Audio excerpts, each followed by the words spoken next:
Hello, I'm Michael Boyajian, and I'm going to be talking about my newest book, which was edited again by Sal J. Calise, who acts as editor for all my LGBTQ books. And we have another one coming out in August, which I'll talk about another time. But I want to talk about the current book, which is titled The Cataclysmic Catch Cars of LGBTQ Armenia, Hate Projection of Genocidal Trauma and Pride. And let me explain what a catch car is. It's sort of like a funerary headstone, except it's rectangular and cubical. And they're works of art, and there's a cemetery that is located, an Armenian cemetery located in Azerbaijan that was declared by the UNESCO as a World Heritage Site because it was a very large number of these funerary monuments there, which are beautiful. What happened was, and again, the reason I'm hashing this out is it helps explain the title of the book and how it relates to the LGBTQ situation in Armenia. But in the middle of the night, the Azerbaijan army a few years ago came in, darkness of night, with hammers, not just big tools, but hammers, and hammered every one of these funerary stelas into tiny little bits of rubble, tiny. And again, the Met a few years ago featured a show on Armenian art, and this was at the very entrance. It was a surviving one. There are some surviving in museums and churches around the world, but none from that cemetery. They were totally obliterated into tiny little rubble. And I've only seen hate like that. Not so much that it's addressed against people of my background, Armenians, but I only saw hate like that from the people who flew the planes into the towers on 9/11. That's the only time I saw hate like that. And again, I don't equate that hate outside of that group of people. I don't attach it to their ethnic background or nationality at all. I lived in Brooklyn, and that community was very nice, and they were very nice people, and we were told to help them out after 9/11 just to make sure that people weren't coming after them. But anyhow, that's besides the point. So they load all this rubble into dump trucks and dump it somewhere in the middle of the night. No one knows where. Just like the Navy SEALs dumped bin Laden's body in the middle of the Red Sea somewhere that no one knows where, okay? So that's the hate that went into that destruction. So now I'm in a bookstore, the Poughkeepsie Library bookstore, terrific place, very nice people there, great library system, by the way, and top-notch. I hadn't been there in a long time, and I usually go into my aisle of the ancient books, ancient history books, and I'll get one or two, if at all. This time I went in, I got an armful, about 10, 12 books, and as I'm leaving, I see a little paperback, kind of old, worn, beaten, dated looking, and it basically was about the gays of ancient Greece. I said, it's probably dated. I don't want to, I'm not going to get it. Then why, I don't know. It's 50 cents a book there, or $1 for hard covers. But I'm driving home, I'm thinking about it. If I go back, the book won't be there. That's what happens these days. You see something at a local box store, and you go back for it, it's gone. Well, the same thing, if I went back for that book, it'd be gone. But there's a lot of book dealers going through there in the mornings, which is good. They're bringing money into the library system. But I ended up ordering the book, and then from there, it started snowballing. Getting contemporary books in here. And then I started to check the United States State Department travel alerts, and which is a very good thing. If you're a traveler, register with their system and just type in to their system where you're going and when, and they'll send you alerts if there's any problems, or if you should watch out for something, just doesn't hurt. And they have an entire section devoted to the LGBTQ community, travelers. And so there I found that Armenia has a bit of a problem with the gay community. So I'm reading the demographics and polling, and I see the problem. I thought it was 5%, but then it turned out it was 9%.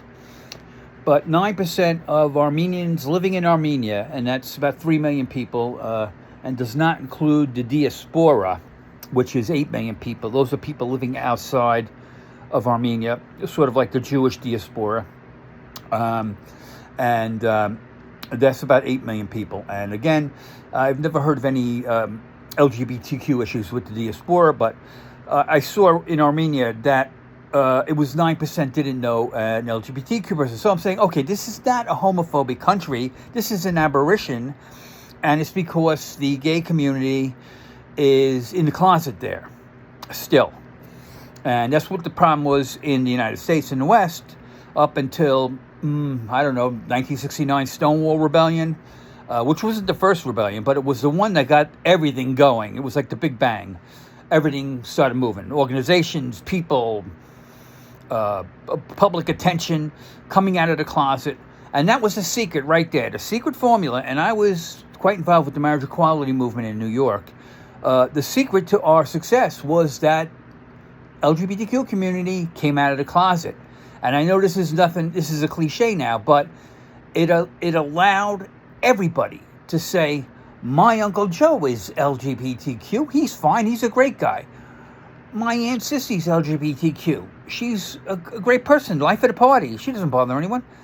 And it took off from there. Everybody said, I know this I know that it was no longer a secret. It was no longer fear of the unknown, which we've been battling since FDR's day. Freedom from fear was the theme of his administration. But anyhow, and excuse me for sweating, but it is like 98 degrees today. Thank you, global warming, or climate change, whatever you want to call it. It's not good. We're headed for extinction, by the way. But anyhow, so there you have it. The problem is it's not bigotry. It's just they don't know gay people. And I look up the top group over there. This guy Leo he's the communication guy at Pink Armenia. And it's so easy to call overseas now. He hooked me up with this app. And you basically just push a button and you're dialing. It's like you're dialing your next door neighbor or something. It's so easy. But we talked for a while. And again, they're working to get people out of the closet. That's their main goal. And again, he said, look, no one's getting their head beaten in. There's no real violence here. But the problem is, you're right. Getting people out of the closet, and that's our main goal. And so we opened up a little communications there, and I hooked them up with this immigration group in case people who wanted to leave Armenia, they could work with this group in the United States, Immigration Equality, which does some fantastic work. You should check. YouTube has a video of a guy, a gay person they got out of Egypt on a refugee status, and whatchamacallit. Anyhow, so we have this communication going on, and so they are working on things. The thing with the catch cars is that, like the Azerbaijans, destroying these beautiful items here, it's the same thing with the LGBT homophobia. I don't want to use that term, but because it's not really applicable with Armenia, but it's the same thing. It's like you don't like something, and in the case of the Armenians, it's because they don't know many gay people, if any, with that 9% or the 5% number, whatever it is. So they are working on that, and so we put together the book here, and we started back with ancient history. And again, there's no denying that the Armenians, like the other ancient civilizations of note, the ancient Greeks, the ancient Romans, were LGBTQ friendly. In fact, you can't really research those terms. It was so matter of fact that it's almost impossible to put a search word in there and run through all the primary sources from back in those days to find anything. You got to really use contemporary books because it takes academic resources to really get this work done and researched properly. And there's a terrific academic community out there worldwide working on this type of LGBTQ thing. Now, my editor, I was just talking to him, and he's like, "What was the first modern country that legalized LGBTQ not lifestyle, relations?"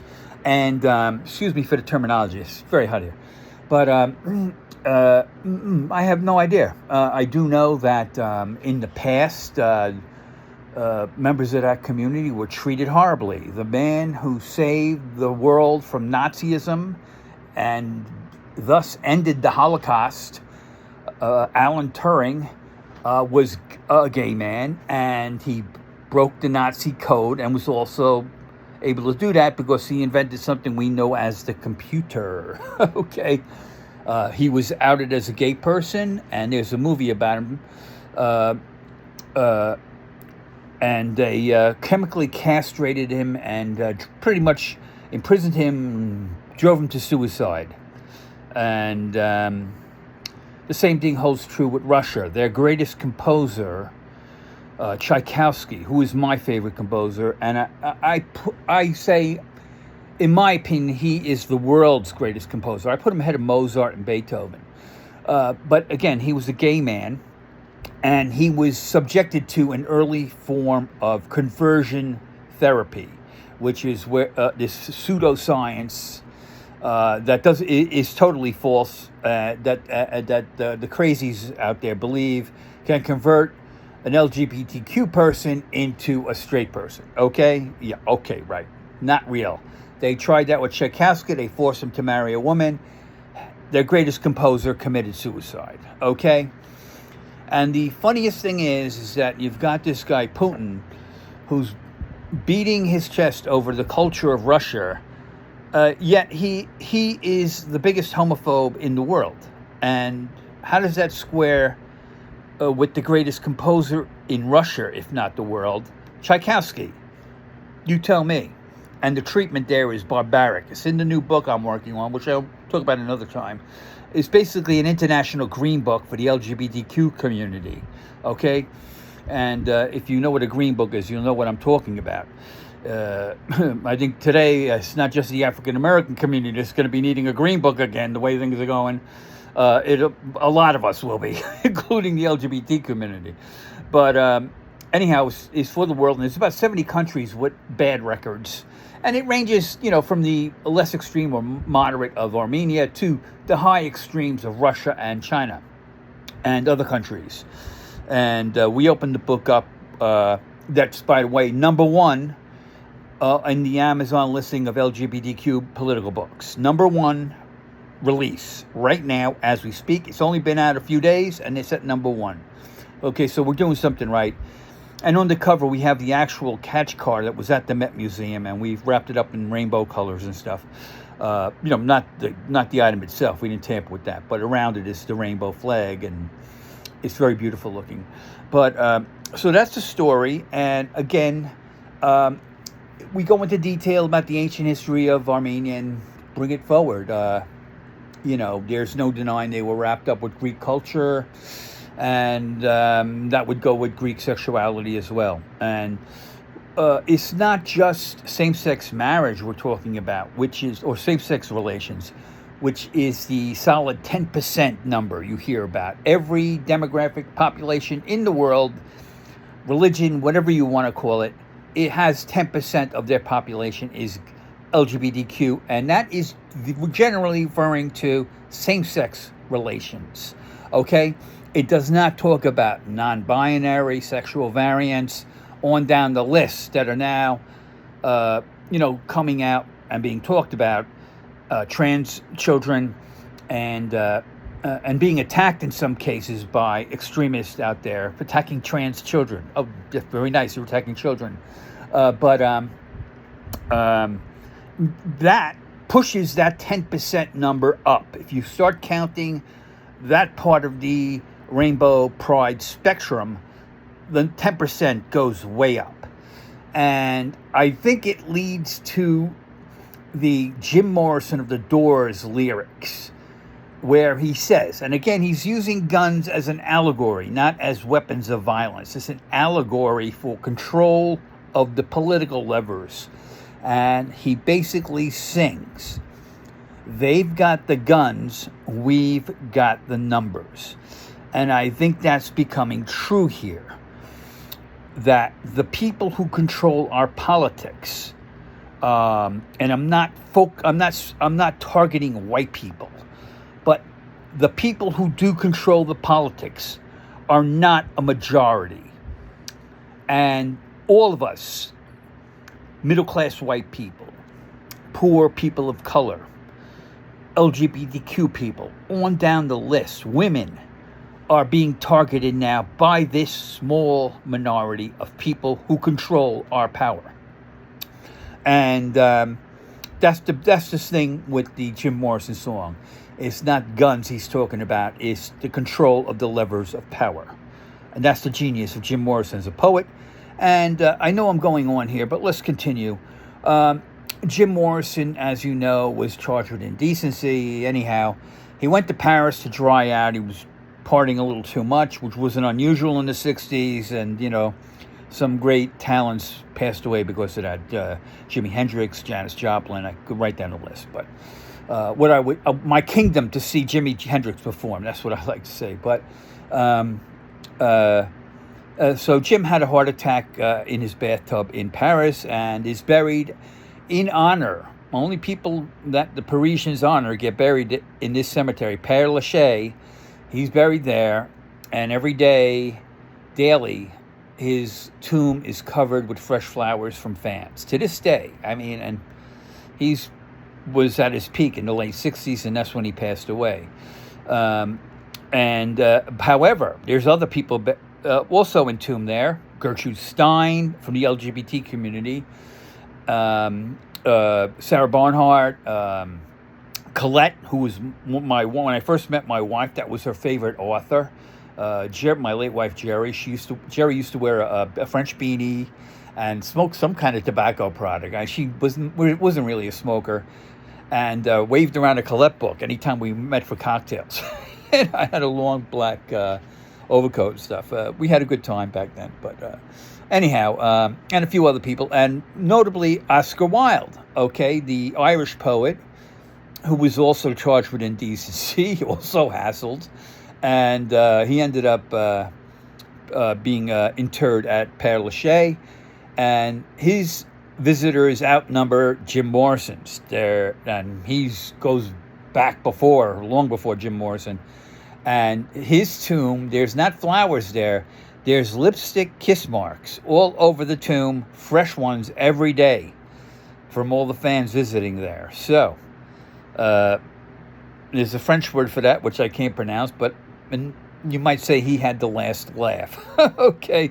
But anyhow, so that's the story with the Armenian book. And again, we go from ancient times, the ancient Greeks, Alexander the Great, the Romans, the Armenians had interrelations with the Romans for 500 years, and were one of the few ancient people to survive. And that same formula for success against the Romans was used by the leader of Armenia against the drone attack by the Azerbaijanis. He didn't fight to annihilation. He realized that they had to concede and go to the table to talk. And that's the smart thing. We don't want to lose the homeland, okay? You don't want to kill 3 million of your own people have destroyed, okay? He did the right thing. He did what the Armenians did back in the Romans' day. And that was the great King of Kings, Tigranes the Great, who reached an accord with the great Roman Pompey, and anyhow, who called him the King of Kings, gave him that name. Anyhow, we go through Byzantine times, and again, the Armenians were pardon the term, manpower resource for the Roman Empire, for the Byzantine Empire, which actually was the Roman Empire. They considered themselves Roman. We named them Byzantines for some reason, but they were Eastern Romans, Christians actually, and eventually, and Constantine moved the empire out of Rome to Constantinople, which originally was Byzantium and is today Istanbul. And the great Roman temple that he built there, the Hagia Sophia, was turned into a museum, and now I understand there's a mosque again, but you can still go inside and see the dome, which is the main thing. I'm told by people that actually the Blue Mosque in Istanbul is prettier than the one built by the Eastern Romans. I don't think Constantine built it, maybe a later emperor, but we go through that, and right through the genocide. And what we see here is this fear of the unknown. Could be a post-traumatic, post-generational stress syndrome, which a lot of people have from the Armenian genocide. Even though they're a generation or two removed, they still have the trauma ingrained in them. My uncle, who's one generation out, is my uncle Gary A. Kalanjian, who's a Holocaust and genocide scholar. He was on the New Jersey Holocaust Commission under 4 governors, and he has that, and I think I might have it too, but not like him. And I think a lot of Armenians have, and I think the main thing that bothered us was the denial by the Turkish people that it never happened, which is, you can't, how you get, 1.5 million people just disappeared, right? Like my father used to say, if it didn't happen, where are all my uncles? Okay, case closed. And after 106 years and piecemeal recognition from this country, that country, minor like France was an early one, but no real umph until President Joe Biden, the leader of the free world, of the greatest superpower in history, probably the most powerful man in the world at this point, in this time while he's in office, acknowledged the genocide. And poof, that was it. Okay, 2 things happened.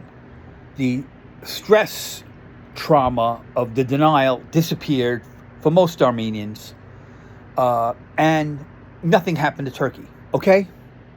So for 106 years, everybody's worried for no reason. Nothing happened to Turkey. You didn't blow up. Nothing happened to you. Everything is fine. Business as usual, okay? Okay? It's all good. It's all good. Now let's become closer friends and maybe restore some of the ancient Armenian churches that are deteriorating there. I know someone asked me during one of the presidential campaigns about the genocide, and they brought up reparations, and I'm like, no, it was never about reparations. It was the denial. That's what drove us crazy. Was the no one was sitting there like, yeah, I want my $30 check every month. No, it was the denial. And in fact, at one time I was in the New York City Bar Association. I'm a former judge and attorney, but I think it was the New York City Bar Association or the Bar of City of New York, one of those 2 city bar groups. And I got on the United Nations Committee, and one of the leader was this professor from St. John's, young man, and and a lot of very idealistic people on that committee, and they brought up the genocide and how they were close to brokering a deal with Turkey, and they said it might even include reparations. And I go, huh? Like, wow. I was surprised, but it wasn't. We never cared about reparations, but I was surprised. I think they misinterpret that as, oh, great, and they saw the cash register signs go up. Nah, nothing to do with it. It was the denial. Anyhow, and again, like I said, now that it was acknowledged after 106 years, Turkey, what's wrong with Turkey? You haven't disappeared. There's nothing bad happened to you. It's okay. Everything's okay. So anyhow, that's the story and that's the book. And we go into modern times. and where we are at this point where Pink Armenia is working hard to get the LGBT community out of the closet. As hard as it is, it's hard in the beginning, got to keep going. Get them out. The more to get out, the more love there is. Okay, anyhow, that's the story. And again, the book is The Cataclysmic Catch Cars of LGBTQ Armenia, The Projection of Genocide, Trauma, and Pride. Okay, and I attribute the trauma of the genocide and to this problem with the gay community there, which again, like I said, is because a lot of gay people are not out of the closet, but also in part to the trauma of living behind the Iron Curtain for many years in the Soviet Union. Armenians couldn't even visit their homeland back then. It was a terrible, terrible time. And again, that was a trauma into itself. But anyhow, that's the story. Have a nice